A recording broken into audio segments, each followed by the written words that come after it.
السلام عليكم ورحمة الله وبركاته. معكم جمعة الجبري للرخام والجرانيت.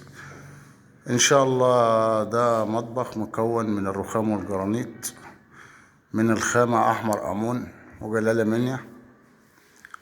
والجو إن شاء الله زي ما باين قدامنا كده. طبعا هنا ديت مكان التلاجة وعاملين لها قاعدة رخامة ديت معانا. هنا الحوض إن شاء الله في مكان هنا للحوض وفي مكان هنا للغسالة، فممكن يتبدل الحوض بالغسالة ايا كان زي ما الزبون عايز.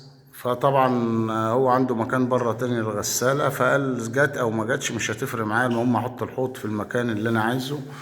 وعندنا هنا مكان البوتاجاز، وعندنا هنا لو عايز احط ميكروويف او بوتاجاز مسطح. طبعا تفاصيل الشغل باينة قدامنا، مش محتاجة ان احنا نتكلم عنها كتير، بس بنتكلم عن بعض شوية معلومات كده ايه في السريع مع بعضينا واحنا بنتفرج على الفيديو. طبعا الشغل تحت مهيأ للتقفيل الألمونتان او الخشب او اي ظرف هتتقفل زي ما الجو باين اهوت. فعرضنا على الزبون نعمل نفس الشغل دوت فوق، فقال لا انا فوق عايز دوران عشان انا مش هقفل ظرف. فقلت له يا عم طب انت ممكن تحب تقفل ظرف في اي وقت يبقى في ايدك الفرصه زي تحت.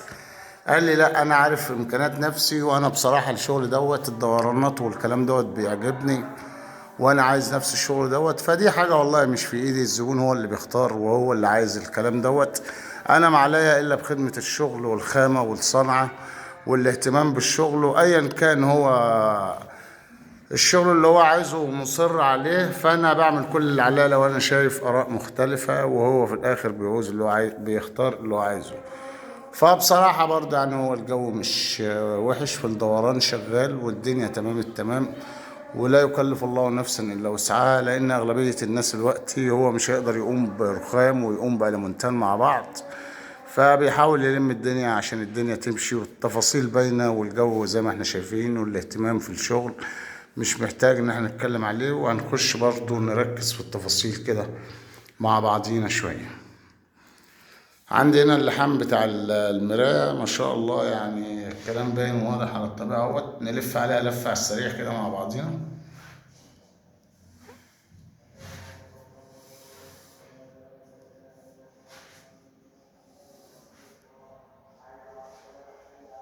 الموضوع ما شاء الله يعني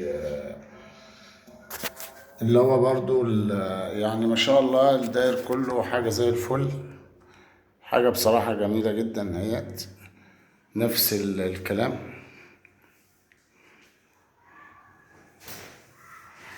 عندنا التفاصيل هنا اللي تحت شغل المربع مهيأ لتقفيل أي ظرف إن شاء الله رب العالمين. وكان نفسي أعمله نفس الشغل فوق والله، وبطريقة هتمشي مع بعضها، بس هو اللي اختار الكلام ده.